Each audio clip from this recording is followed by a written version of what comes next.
server. There we go. There we go. Now we're up. Now we're up. All right. And where is me? There we go. Hey, everybody. Welcome to another recording session of the Polite Society podcast. My name is Paul Lathrop. As soon as I figure out where the button is to take that timer off the screen, I'll get that out of the way. We're going to be doing what I hope to become once a month show. And joining me tonight to help kick things off on my right, Rob Morse. Rob's been with me forever and a day. I think he came along with me somewhere in the John Quincy Adams administration is when we got together. John's been with me a while. I think he came aboard in the Lincoln administration. No, I think Jackson. Jackson, okay. Kerrie Ann's fairly new. She came along when Ronald Reagan was president. So we're going to be getting things going here in just a second. Let me get social media hooked up here as we're getting things started. And unlike Polite Society News, where I just take off and run, there's some setup done to this because what you see on YouTube and Facebook is not the same as what goes out on podcast. So let me turn that on. Find posts. Okay, turn that on. And select there and view it. Hey, we got comments coming in. We are absolutely live. All right, do that there and get show notes up over here.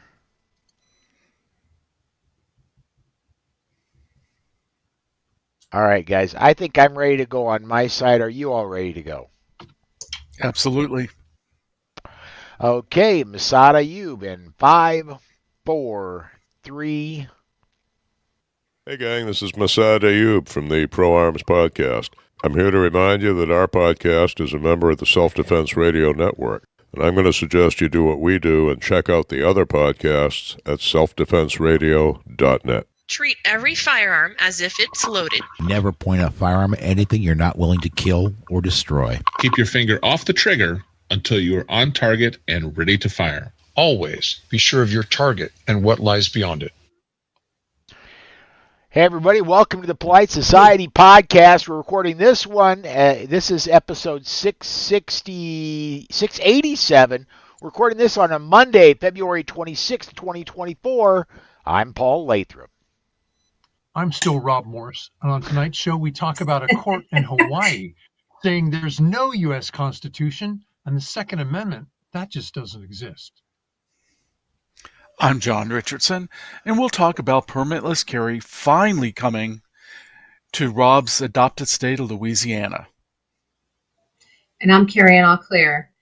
And one of our DGU stories, a 14-year-old defends the family at home against a forcible break-in. So climb aboard. Strap in. And hang on. Episode 687 of the Polite Society podcast starts right now.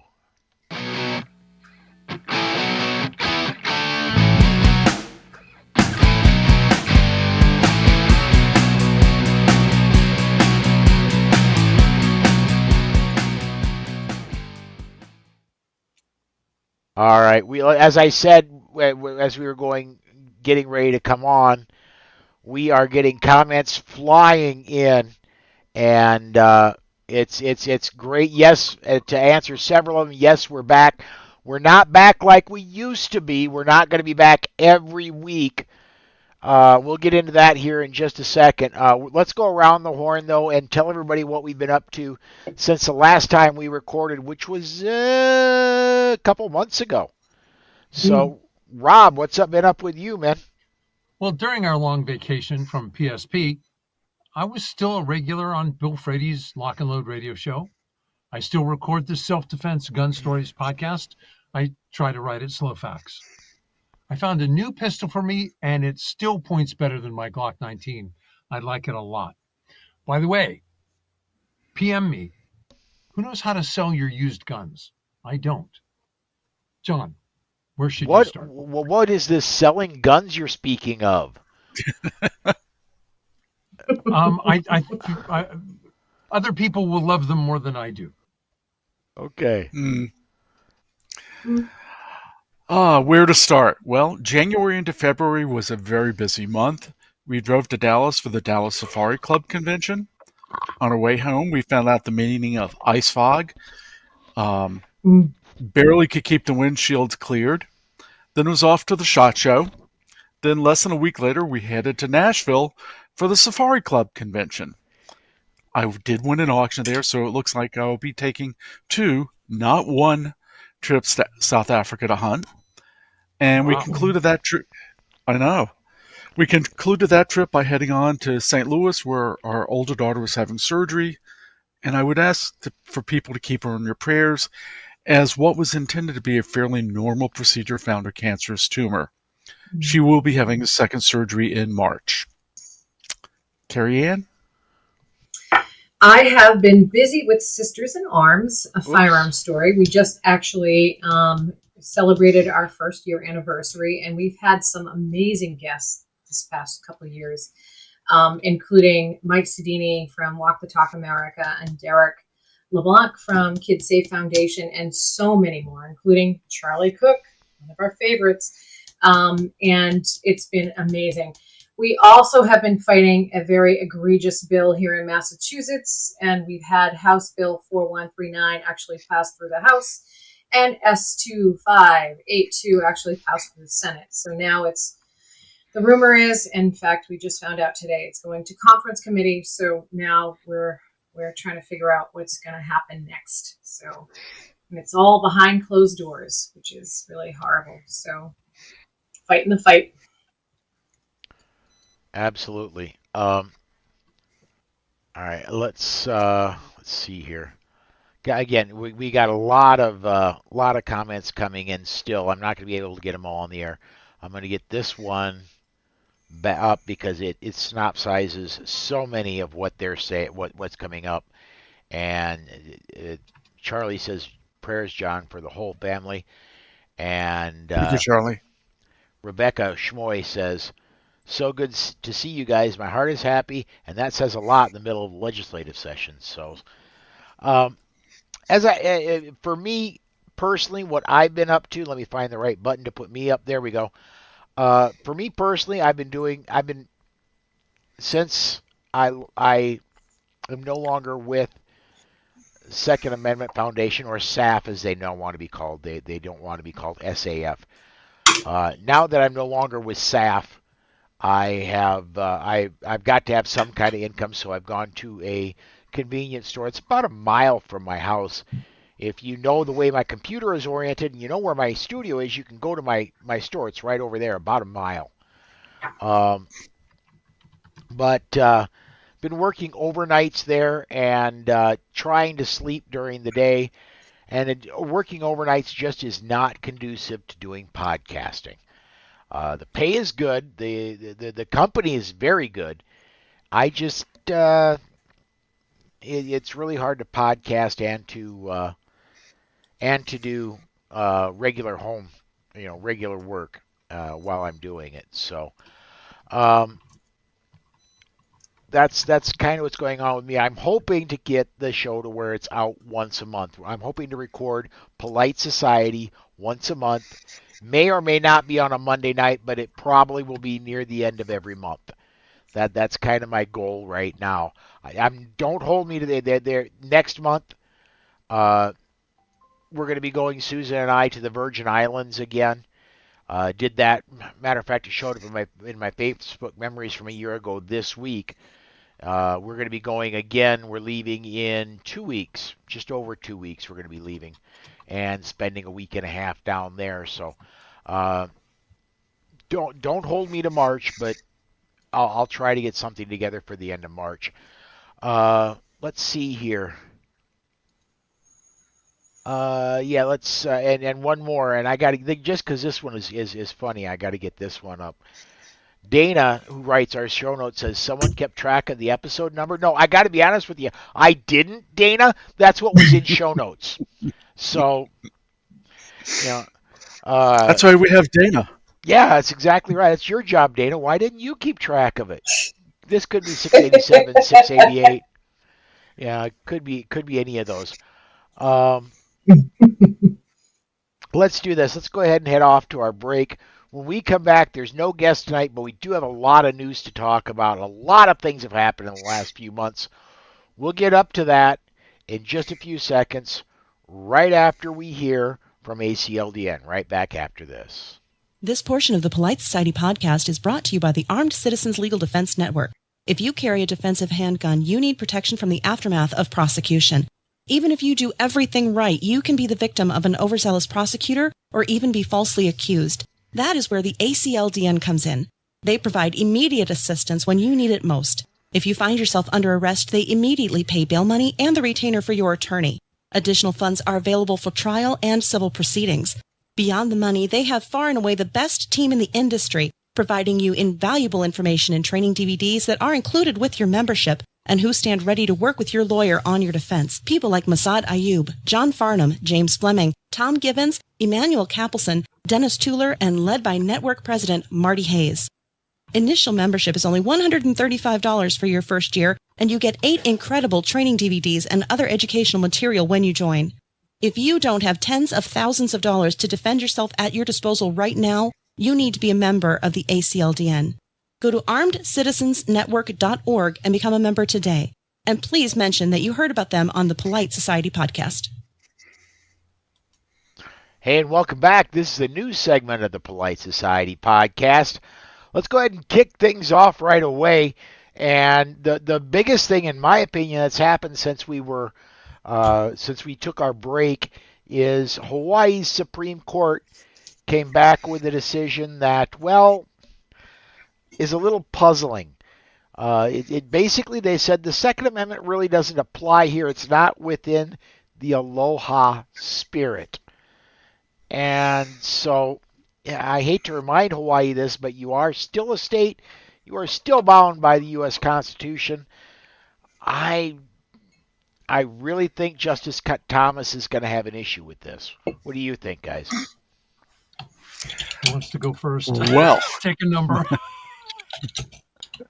John, go ahead. Well, the very first thing is the U.S. Constitution is the supreme law of the land. And what Justice Edens thinks about the aloha spirit or what some Hawaiian king in 1833 thought doesn't really matter. The fact is, the matter is the Heller decision, and more importantly, the McDonald decision, which applied the Second Amendment to the states, and Bruin all trump what King, we'll just call him King K because I'm going to screw it up otherwise, thought back in 1833. Well, John, it's okay for people to say, instead of Coach Mike Krzyzewski, they'll just say Coach K. I think King K is okay too. Okay, thank you.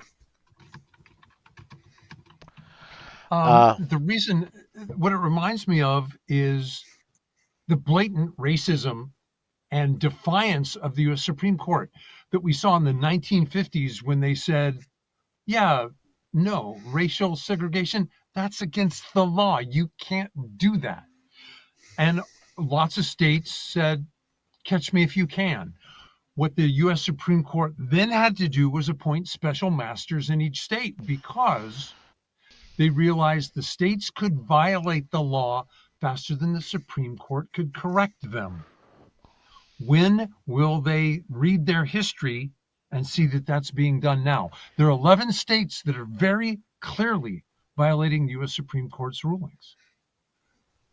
And it's very similar to what you were just talking about, Rob. There was a very small minority of states that in the civil rights era had huge problems. They were mainly in the southeast, and that's where the Supreme Court stepped in the hardest. I think they're going to have to do the same thing here. They're going to have to go to New York, Hawaii, New Jersey, and several other states and put a someone in place saying, no, you will not do that. You will do this. It's really not complicated in the sense that they said, no, that law is void. Paul, there are 11 states that are blatantly violating the Second Amendment, and they're just playing the numbers game. Until the Supreme Court does that, they'll continue to win. Then I'm gonna disagree with you a little bit. They're gonna continue to lose when it gets to the Supreme Court, but they need to take this. The Supreme Court needs to take the steps. These are just like petulant children. Until you put them in a corner and make them stand and face the corner and shut their mouth, they're going to keep doing the same thing. Yeah, and the Supreme Court doesn't have the bandwidth to do that. That's my only comment. They, as you pointed out, they did in the civil rights area. Yeah, but they had to go to extraordinary means. Anyway. I think they're going to again. I hope they do. Amen. NRA? Yeah, let's talk about Uncle Wayne. You know what, John? You've written about this. Yes. How about you read it and then... Okay. Is that okay, Paul? Yeah, of course. Well, Wayne LaPierre was found guilty of corruption for using NRA funds for personal purposes. What isn't clear now is that now that the jury has made a decision, it now will become to the judge. There'll be another trial with the judge figuring out the penalties. The best example I can give is the most recent Trump trial. The jury had already said that he had found that he had overinflated the value of Mar-a-Lago and his real estate holdings, and then the Judge Indrogan, I think it is, found, okay, here's what the damages are. But in this case, it was not just Wayne LaPierre. They found that the NRA, which by extension would be the board, had violated its fiduciary duties. Wayne had violated his fiduciary duty. He's on the hook for $4.4 million. Woody Phillips, the former CFO, violated his fiduciary duties and is on the hook for $2 million. They found that John Fraser had violated his fiduciary duties but should not be removed from office. And earlier, Josh Powell had already pled guilty and was paying $100,000. The key thing to remember, that money does not go to New York. It goes to the NRA. It's NRA money being clawed back. Yeah. What you and I, though, wonder is, can the judge enforce a restructuring of the board? And can they remove the executive powers that some of the, in theory, the way it's supposed to work, a board of directors tells corporate executives what to do. But that's not true at the NRA. If you so much as ask a question, the executive committee will remove you from all committees. You'll be denied information. How does that And that was another thing that the court did find, that the NRA had not properly adopted a whistleblower law and had violated the whistleblower law of the state of New York. So people like Judge Phil Journey, Rocky Marshall, Tim Knight, Craig Spray, the former CFO, I'm probably missing one or two people here, all had been retaliated against in violation of the law. And I'm gonna add one more name to that list, and he was formerly, my brain is having a freeze up right now, formerly the second vice president, Chris Cox. Oh, yeah. No, Willis? Willis Lee, and both Willis Lee and Chris Cox. had concerns. Willis was just middle of the night, you're done. Didn't tell him anything. He found out when somebody slipped a note under the door. Chris Cox was just tossed on his ear at the NRA show where I was 3 years ago. His banners were hanging with Chris Cox's face up there. Banners were hanging with goodness. Wayne. Wayne's face was up there, and as was the Lieutenant Colonel. Ollie North. Ollie North. Oh yeah, I forgot to say Ollie North was found to have been retaliated against. Richard Childress and Esther Snyder. Yeah. But you and I know a number of board members who've I can publicly name some of them, who left the NRA board because they said, this is so corrupt. If we stay, we are afraid that our family can be sued because I can't do the job I'm required to do as a board member. So people like Tim Knight, Sean Maloney. Yeah. To right off the top.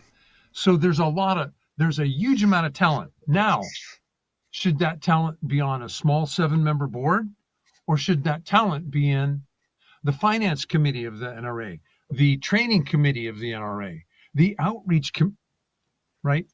There we go. Well, one of the people, I'm not going to name a name, but let's just say he may have at one time headed ILA, who I ran into at the Safari Club convention. He would like to have seen the whole board dissolved, a new board instituted that would be about 2/3 the size, and anyone who had served on audit, finance, ethics, and I would add nominations, be permanently banned from ever serving on the board again. Yep. And I would say instead of 2/3 the size, I'd say maybe 1/3 the size of the current board. Yeah. The current board is 75 people. Well, he said reduce it by 2/3, so 1/3.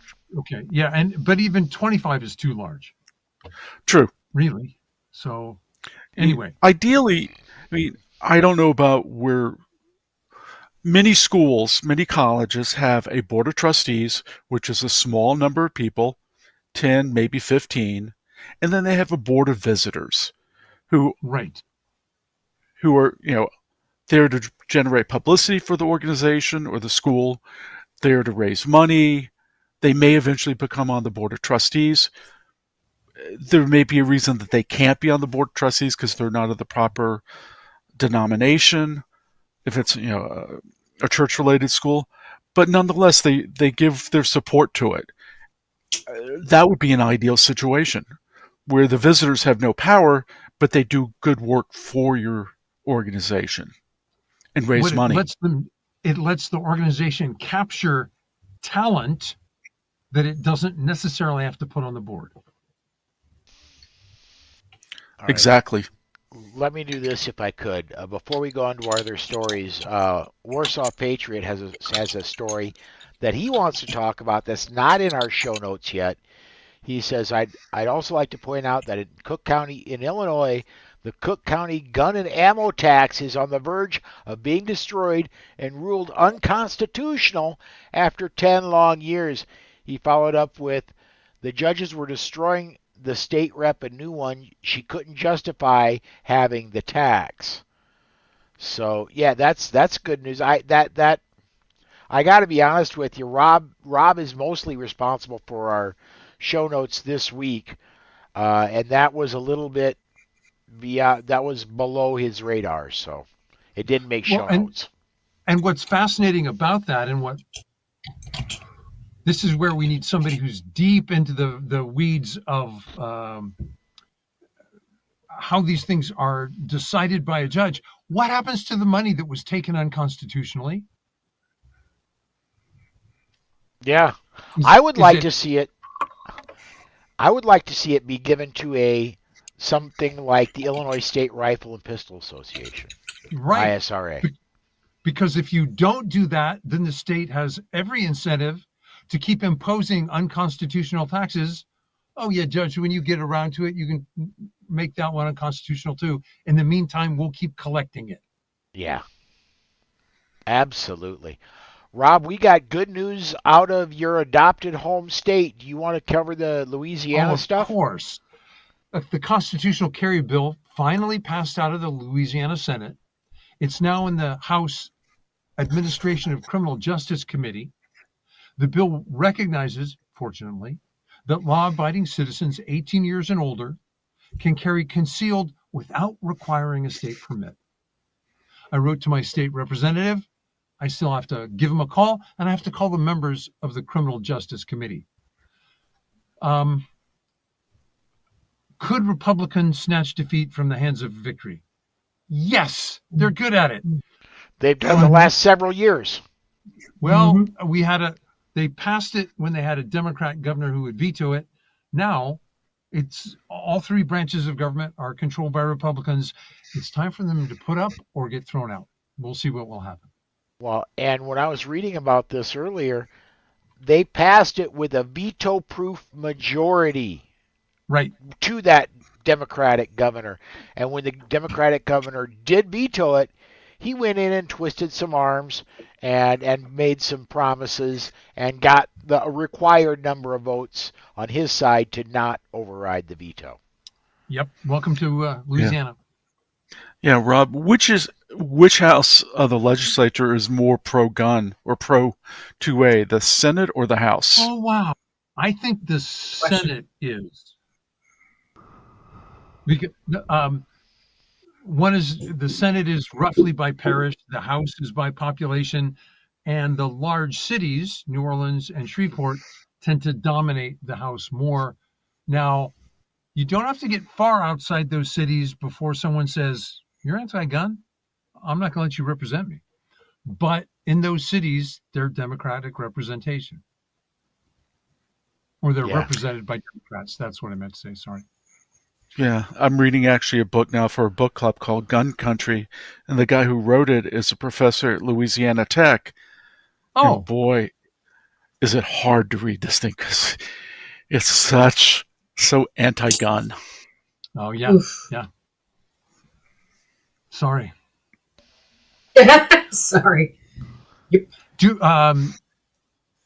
I think the news out of West Virginia is wonderful. Yeah, let me go ahead and take that one. The West Virginia House passed a bill protecting employees who defend themselves from attacks in the workplace so they could not be fired. House Bill 5621 that says that anyone who is physically attacked by a workplace intruder and responds with reasonable and appropriate force, including the potential use of deadly force to defend themselves or others, may not be punished or fired for their actions. The bill allows self-defense for not just for actually being attacked, but also for instances of a reasonable apprehension about being attacked. The bill passed 91-5 and now goes to the state Senate. Bill was motivated by convenience store clerks who are fired if they defend themselves during a robbery. Somebody's having fun with a motorcycle. Oh, you heard that. Sorry. That's all right. My neighbor. Ugh. I'm going to say not only convenience store, but also delivery drivers, specifically pizza delivery drivers, are quite often, somebody will order a pizza, and when they come, they know the delivery driver carries cash for change. Mm-hmm. Let's take down the delivery driver. Well, think of why this regulation was ever in place. Yeah, corporate risk manager said, if our employee defends themselves, we can be sued. It was easier for us to have the employee perhaps murdered. Okay. There are state, workman's compensation laws about what a death is worth. It was cheaper to pay the murdered employee's family than it was to perhaps have the entire company be on the block when they get sued if the individual defends themselves and their ex now sees the company's deep pockets. The West Virginia House said, that's crazy. John, what do you think? Well, following on from that, it's not just the corporate risk managers. I think you also have the insurance companies telling the companies, you have to adopt something or we're going to throw you under the bus. Here in North Carolina, this brings up a point. We have a state senator who's running for, commissioner of insurance, has no background in insurance, but she was a demanding leader at one time and has been endorsed by Everytown. Now you tell me what your expectation is of a commissioner of insurance who is endorsed by Everytown and coming from them. Basically, so they get bullied. Oh, you're a gun owner. You have guns in your house. You have to tell your insurance company. You're a gun owner. You have to have liability insurance. Of course, it'd have to get through the state General Assembly, but nonetheless, she could cause a lot of trouble, just like an insurance company, just like the corporate risk manager. Now, John, I want to bring that up because recently, and I forget which state it was, I want to say Iowa, where one of the insurance companies that insured schools said, you can't allow armed school staff. The law didn't preclude it. It was the insurance company. And so the legislature was looking at how, because they knew there are some insurance companies that take that attitude. There are more insurance companies that insure schools who say, no, trained school staff actually reduce our exposure to risk. But those companies weren't able to do business in the state. So now they're trying to look at how to adjust insurance law so that they have more competition.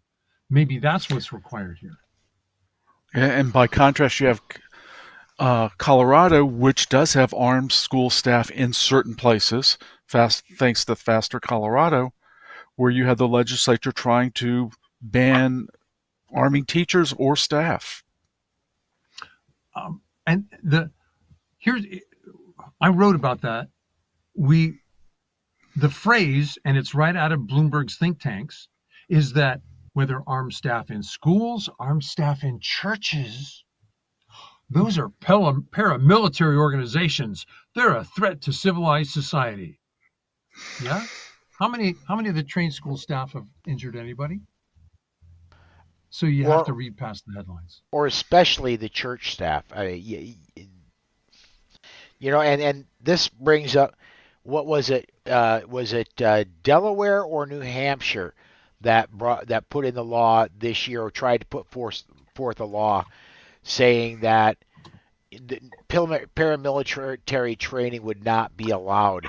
And that basically, if you look at it, all firearms training can be, if you put it through the right lens, could be viewed as paramilitary, because if I were to go take a class, and I have before with Susan, about team tactics, using team tactics to defend the home, using team tactics to extricate yourself from a situation in public, that can be paramilitary because it's more than one person. Well, just thinking about it, both you and Kerrie Ann are part of the unorganized militia. Rob and I, unfortunately, are too old to be in it, but you two, I mean, the militia law of 1791, 1790? Anybody from 17 up to mid-50s was part of the unorganized militia. Then that means I'm out. That means it's just Kerrie Ann. Mid-50s. Oh boy. Who wants to join me? I'll be here. I'll provide arms. There you go. No, I just think it's so... Sorry, go ahead.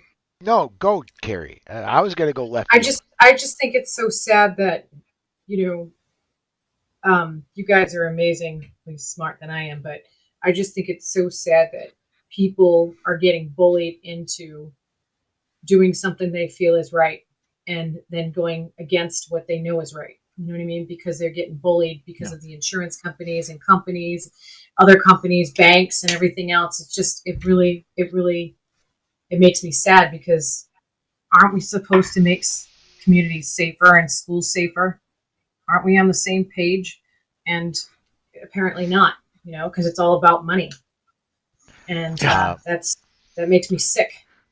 And I'm going to say those are not mutually exclusive. I'm going to say if you were to truly open up the economy, if you were truly to open up insurance companies, take away regulations, insurance companies themselves, if we want to get more business, we're going to have to allow this.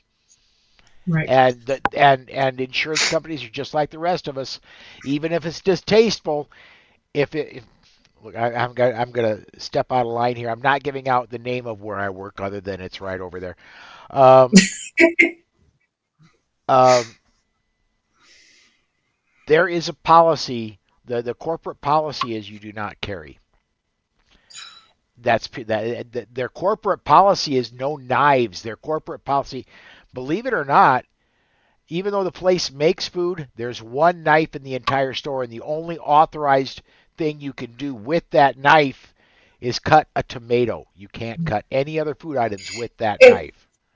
It just makes me so mad because they're automatically putting me and my Armed Women of America ladies and my DC Project ladies and myself and everyone else that has a firearm to be categorized as the criminal. Yeah. And it's just so frustrating because we don't know when the day comes when we need to use our firearm. We don't know that. The bad guy can tell us because they already planned it for us, and we don't know it. So all we do is prepare and be law-abiding citizens because that's what we do. And it just really upsets me because I train these women every month to be safe and confident with their firearms, and they're already categorized as being the bad guy. And it just makes me mad. Well, where I'm kind of going with that is the corporate policy of where I work. I'm certain of this came about because of insurance, because of what's going on. However, if you eliminate the restrictions on insurance companies and just let the free market take care of it, the free market is going to say, look, this is what we want, and the companies will say, I'll provide that. Yes, but maybe no, because I think what you're also finding that a lot of the people that were the radicals of the 60s and 70s or their offspring are now the corporate executives. And they're bringing those same radical ideas. I mean, if you look at your Fortune 500, you would think that they were all conservatives, and they're absolutely the opposite, especially at the highest levels. But look at places like Disney. Disney went woke hard, and Disney is bleeding money, badly hemorrhaging money. Eventually, the stockholders are going to say, knock this off, and they will turn Disney around. Until they do, I'm not going to go see a Disney movie. But yes, but the problem is that so much of the stock is held by institutions, and by institutions it could be a labor organization's pension fund, teachers in California. You have a lot of former radicals running BlackRock. Is my bet noir, where they're the environmental, social, governance, diversity, equity, and inclusion. They're the ones pushing it. So bankruptcy. I mean, if they don't turn it around, it's bankruptcy. Big. I mean, it's no skin off my back. If you want to run a business that way, run the business that way. When you go broke, it's your own darn fault. Can we talk about? I've joined clubs in California. Okay? That's an odd segue, but do it, dude. Was that a wink? Well, John, you want to do it? You want me to do it? Yeah, I'll do it, and then you can comment.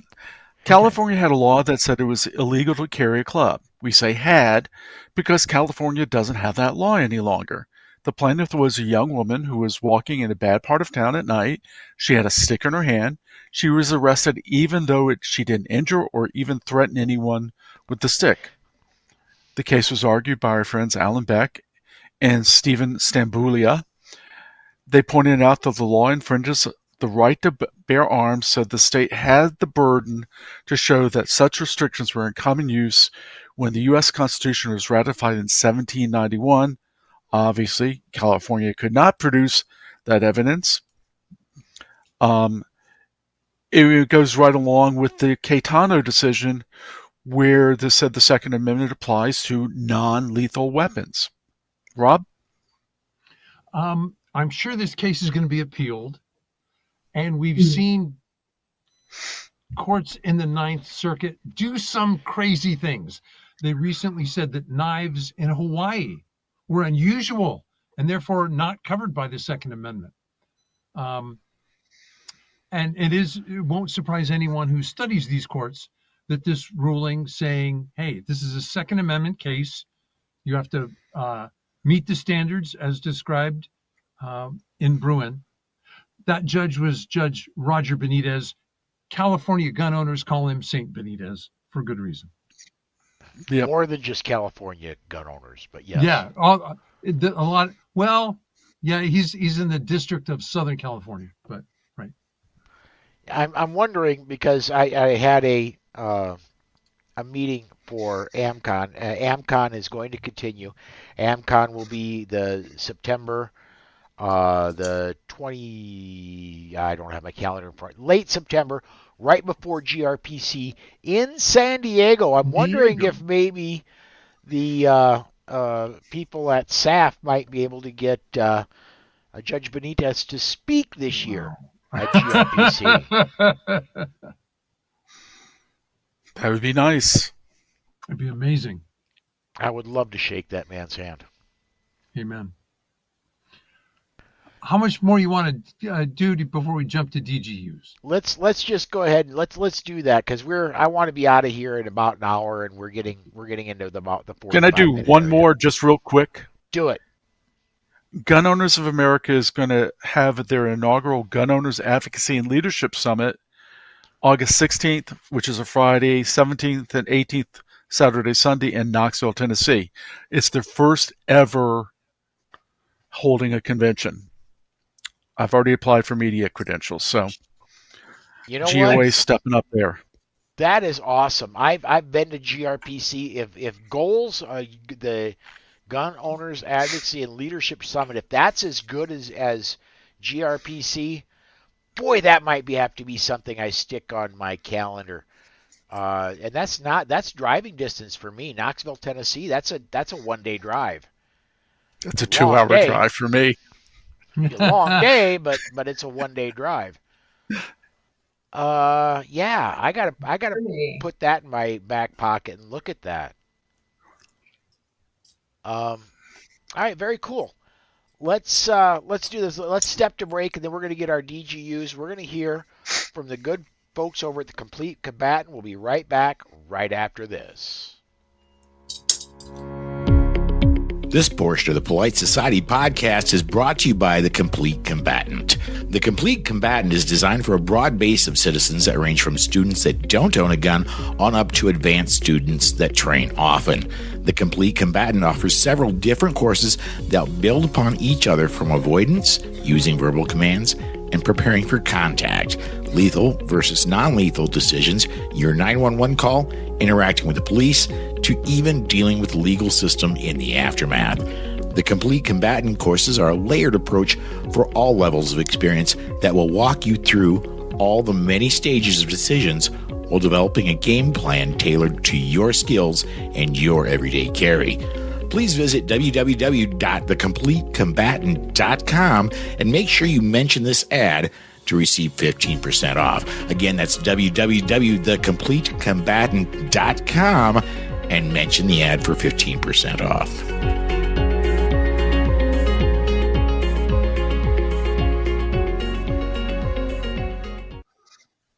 All right, we are back. This is the Defensive Gun Use segment of the Polite Society podcast. These discussions are not legal advice. Some of us are trainers, but this is not formal training, and you need formal training. Defensive gun use segment is intended as information and education, not training.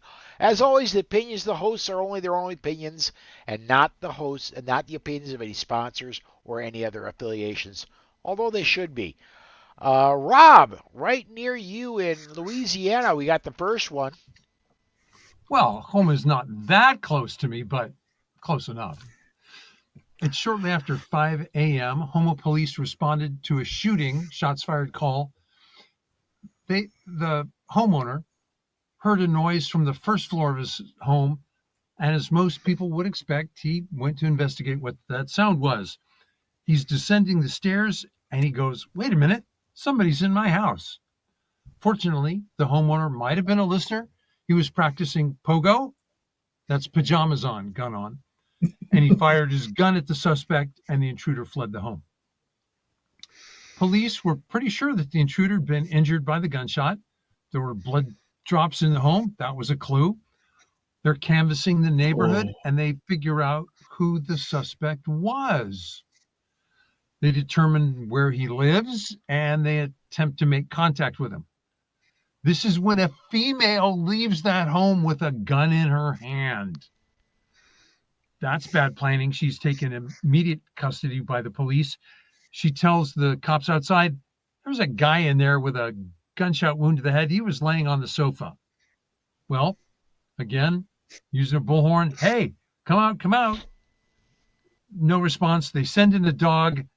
The dog easily finds the guy who's hiding under a mattress.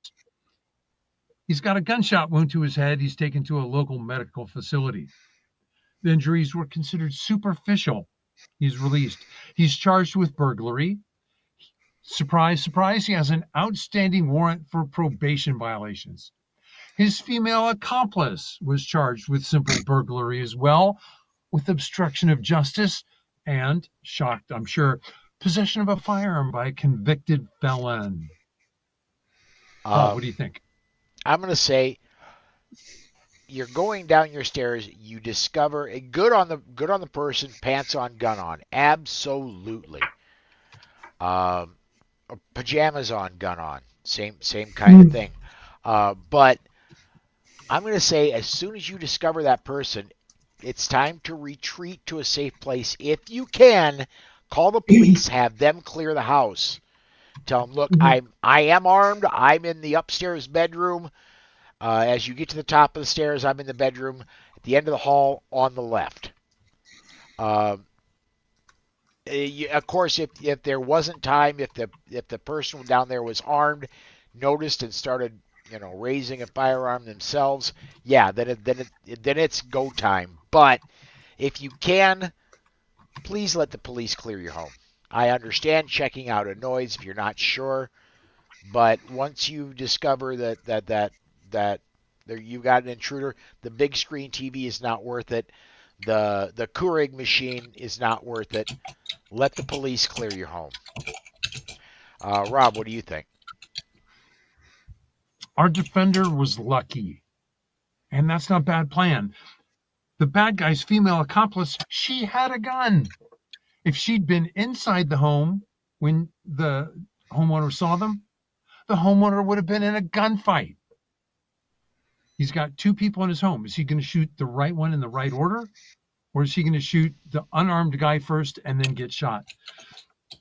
John, you're so right, or Paul, you're so right. Avoid a gunfight. Yeah, avoid a gunfight for sure. Number one, I think the guy needed a better girlfriend. I know we can all make up for past wrongs, but really, a former felon? Anyway, in one case, I'm just going to make the observation, this is a good case, makes the case for a shoulder holster or some other way of carrying a firearm other than sticking it. You can't, other than sticking it in your flimsy pajama pocket. Whether it's a shoulder holster or something, but it's a way to carry. I mean, I think shoulder holsters are great for driving. That's easy to get to, Yes. etc. Kerrie Ann?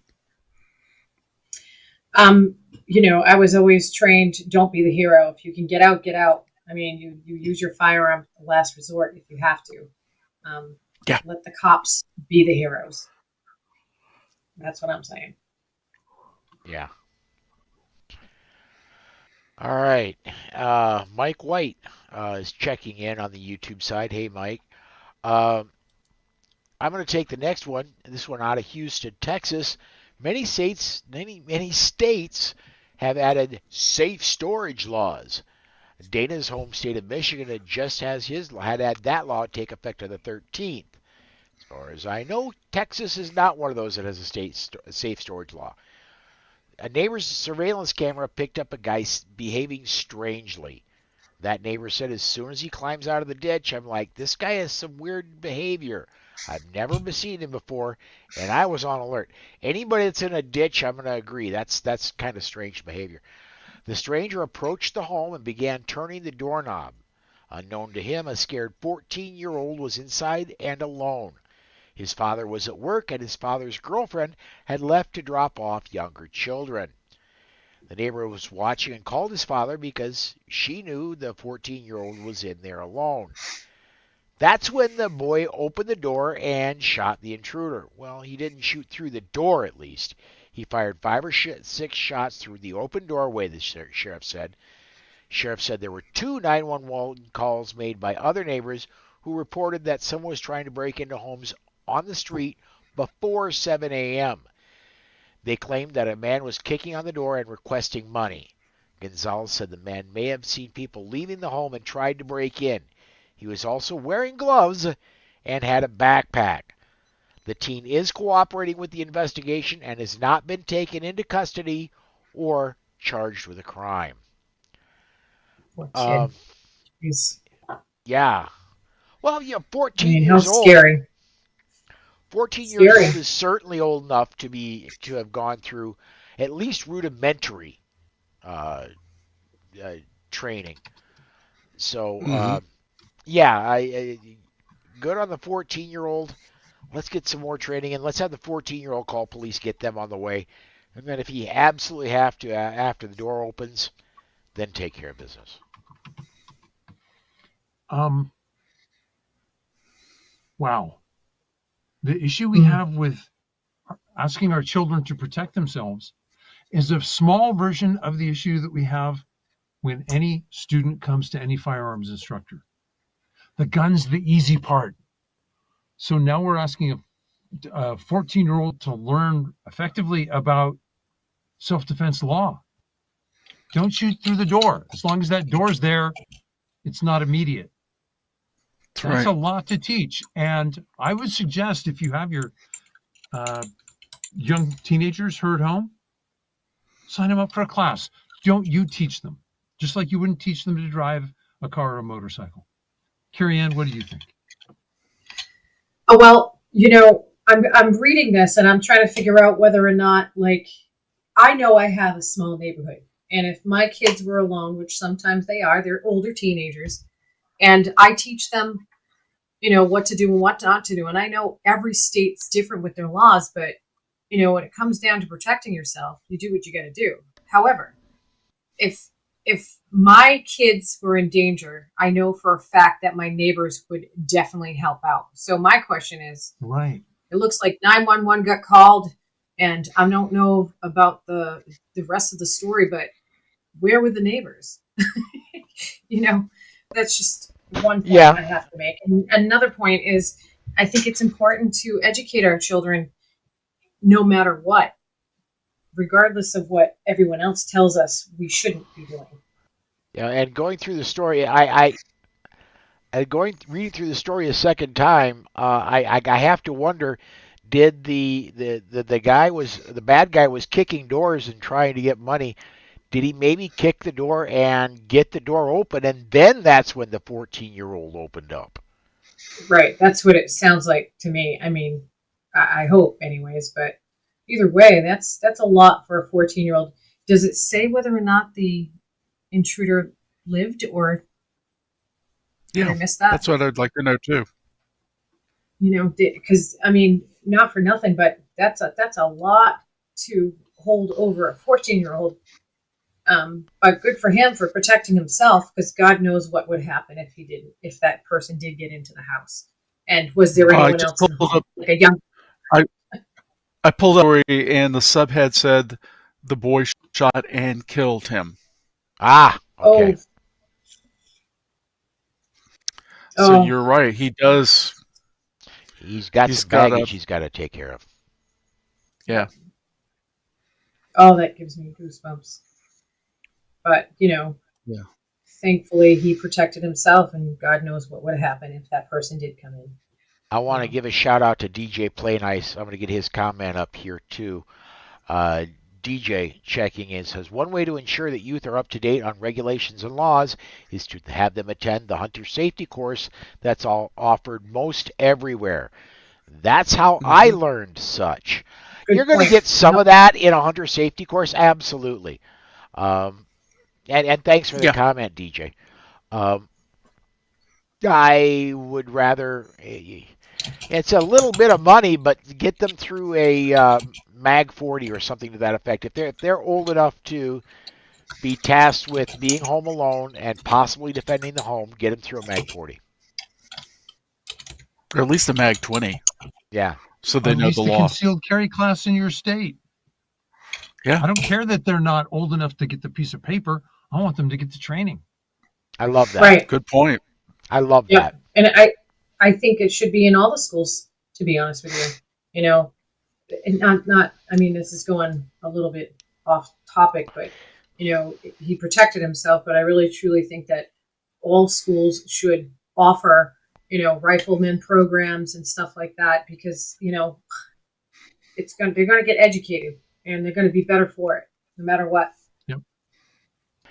This is way the heck off topic, but in the 1970s, I was in elementary school, and I went through our little school in Garrettson, South Dakota is where I was at the time. Our little school in Garrettson, South Dakota had, as part of the gym class, I don't know if it was required, but everybody went through it. So, but there was hunter safety, and we all went through an air rifle class, and that's where I got to show off that at about probably, I want to say I was 8 or 9 years old. I got to show off that my dad had taught me to shoot a long time before that class, and I was proficient enough to really make a small hole in a target with an air rifle. Cool. Cool. I mean, a lot of states do offer, like 7th and 8th graders, the mandatory that you have to take the hunter safety class. Not in Massachusetts. Yeah. I don't know if it's required in South Dakota anymore. I know it's in several schools it's still offered, but I don't think it's required. Rob, we got one more DGU. Yep. It's from John. There it is. From St. Louis. Just before 4 a.m., Tuscan Masonic Lodge was broken into. The man broke into the lodge and made his way upstairs. The break-in triggered the alarm system on the building, and that woke up a resident living in an apartment on the 3rd floor.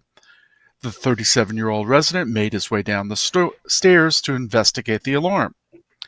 He was also practicing pogo, pajamas on, gun on.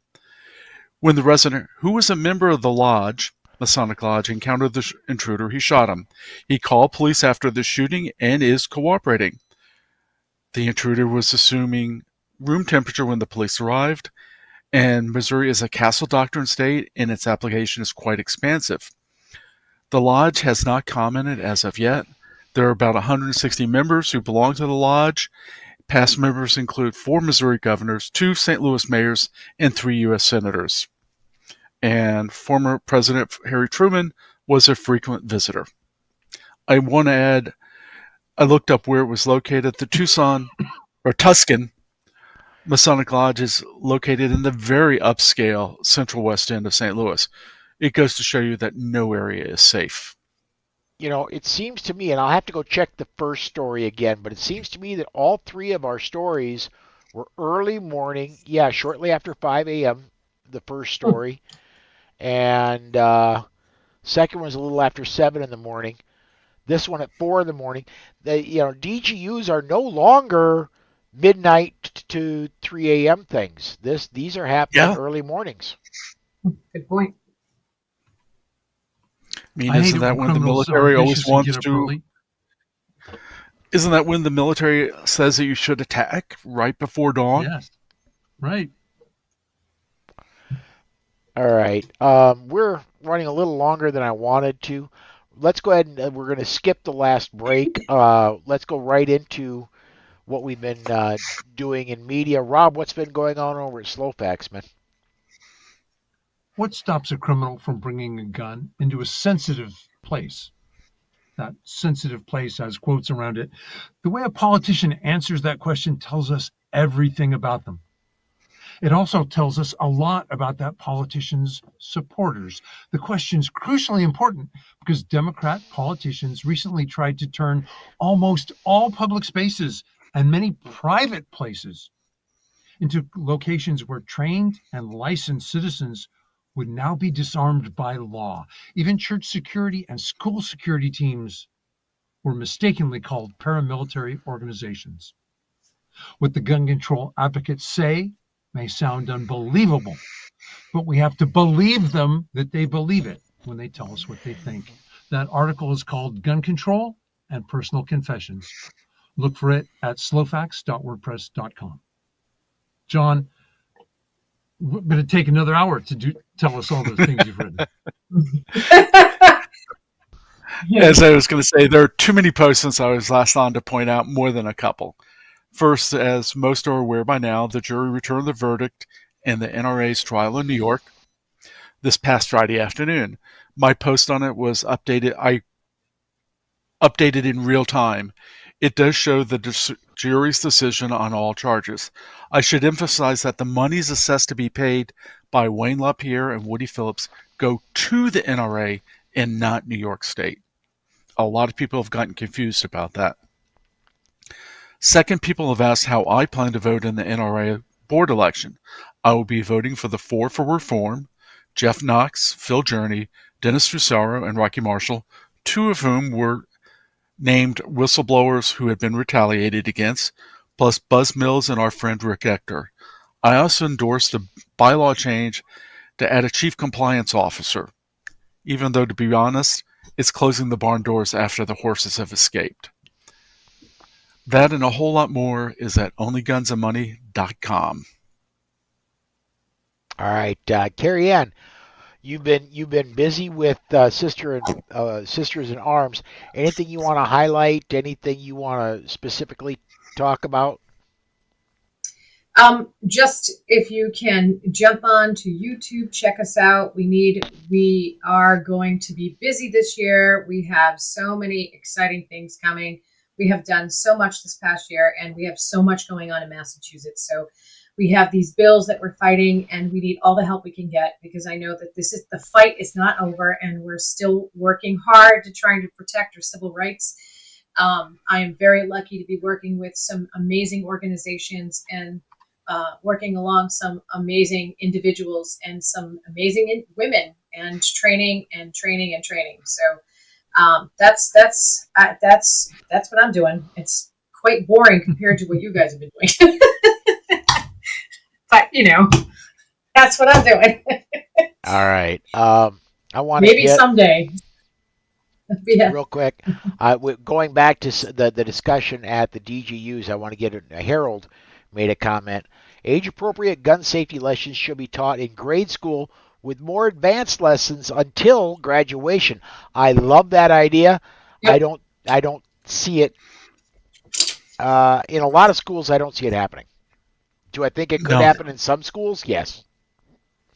But we can do it out of the schools. Yes, absolutely. That's right. All right, guys. I'm going to mention our Facebook listeners group that has still been active, even though I've only, since I put this show on hiatus, I've done one or two Polite Society news shows, what used to be the Daily Bullet. I've done one or two of those with Alex Uli and talked about some legal stuff. Um, I'm doing this tonight, but even though I'm not as active as I used to be, the group is still active. Search Polite Society Podcast Listeners on Facebook. Go ahead and join, and the discussion goes along in there. And discussion even happens when the show is not coming out. So if you have Facebook and you're so inclined, go ahead and check that out. That does wrap up another episode of the Polite Society Podcast. So for Dana, John, Susan, Amanda, Robin, Charlie, Kerrie Ann, and Rob.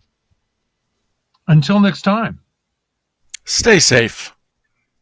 Be aware. And we'll see you down the road.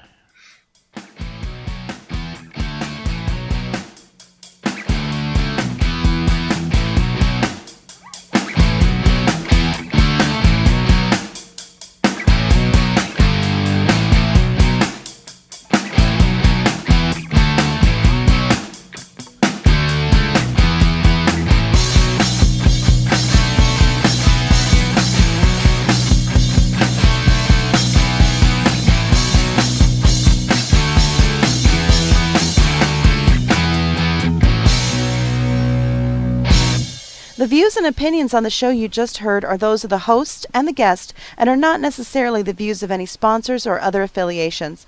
But hey, not everyone is as smart as we are. All right, we are clear of the recording. We are still streaming. I gotta get this one in. I gotta get this comment in. When you're out and about in your regular day, if you see one who's not wearing a smile, make one. I love that. Thank you, DJ. All right, I'm not really feeling much up to. I've got to get to bed or get a few other things and get to bed here. I've been up way too long today, and I've got to get some things done tomorrow morning. So, not much of an after show tonight. Thank you everybody for watching. I will try to post up in late March. We'll do another show. I'll try and get it out more than a day in advance this time when it's going to be. But thank you, everybody, and have a great night. And where's